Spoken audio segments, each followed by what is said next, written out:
Gather UK, we've built everything to strict UK GDPR standards, and we are registered with the Information Commissioner's Office.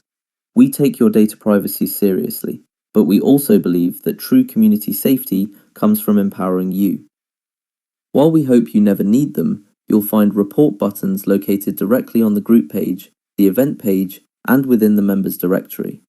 If you ever see something that doesn't feel quite right, these tools ensure you have a direct line to keep our town square healthy.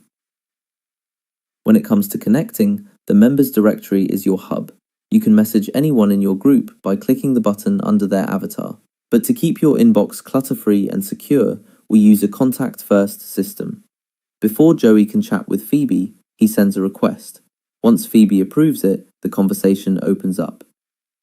This puts you in control of your own interactions, and, of course, if a conversation ever takes a turn you're not comfortable with, you always have the block and report tools at your fingertips.